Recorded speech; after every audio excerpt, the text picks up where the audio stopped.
SC వర్గీకరణపై supreme court తీర్పు నిరసనగా SC వర్గీకరణ వ్యతిరేక పోరాట సమితి నాయకులు ఆందోళనకు దిగారు. భారత్ బంద్ లో భాగంగా మాల మహానాడు జాతీయ అధ్యక్షుడు జి చెన్నయ్య ఆధ్వర్యంలో సమితి నాయకులు ట్యాంక్ బండ్ అంబేద్కర్ విగ్రహం ముందు బైఠాయించి ఎస్సీ వర్గీకరణకు వ్యతిరేకంగా నినాదాలు చేశారు. గతంలో ఎస్సీ వర్గీకరణ చెల్లదంటూ సుప్రీంకోర్టు ఇచ్చిన తీర్పును పట్టించుకోకుండా కేంద్ర బీజేపీ ప్రభుత్వం ప్రోద్బలంతో సుప్రీంకోర్టు ధర్మాసనం ఈ తీర్పును ఇచ్చిందని ఆయన ఆరోపించారు. ఎస్సీ కులాల మధ్య చిచ్చు పెట్టేందుకు ఎస్సీ వర్గీకరణ తెరపైకి తీసుకొస్తారని విమర్శించారు. ఎస్సీ వర్గీకరణపై సుప్రీంకోర్టు తీర్పును పునర్పరిశీలించాలని చెన్నయ్య కోరారు.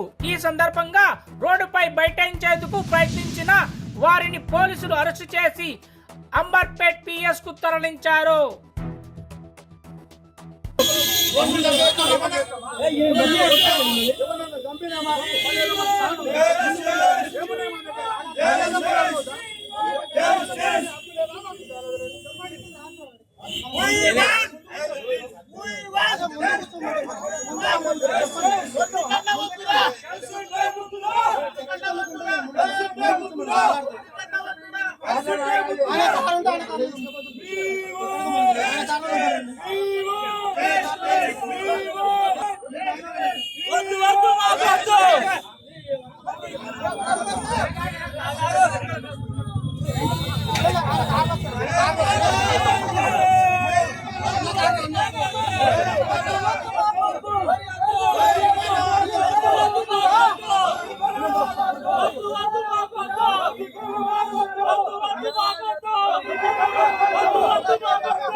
తెల్లదాన్ని సుప్రీంకోర్టు కొట్టేసిన రాష్ట్ర ప్రభుత్వం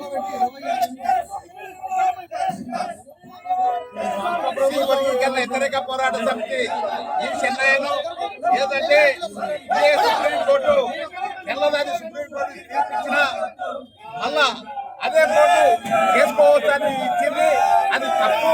తీవ్రంగా ఖండిస్తున్నాం సుప్రీంకోర్టు. ఏంటంటే ఇది మోడీ వెనుక వెంకయ్య నాయుడు, వెంకయ్య నాయుడు వెనుక కిషన్ రెడ్డి, నారా చంద్రబాబు నాయుడు అందరూ ఇది కుట్ర చేసి సుప్రీంకోర్టు ఒప్పించిందని కూడా మేము డిమాండ్ చేస్తున్నాం.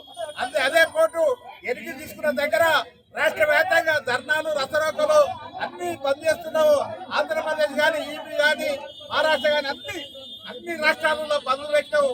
ఈడ కూడా తెలంగాణలో కూడా బంద్ చేస్తున్నాం. అందు గురించనే మేము పోరాటం చేసి ఎస్సీ వర్గీకరణ కాకుండా సుప్రీంకోర్టుకు పిటిషన్ వేసి న్యాయమూర్తులు 9 మంది న్యాయమూర్తులతో సుప్రీంకోర్టుకు కోర్టు వేసి కొట్టేపించిన దగ్గర ఉద్యమాలు చేస్తామని డిమాండ్ చేస్తున్నాం.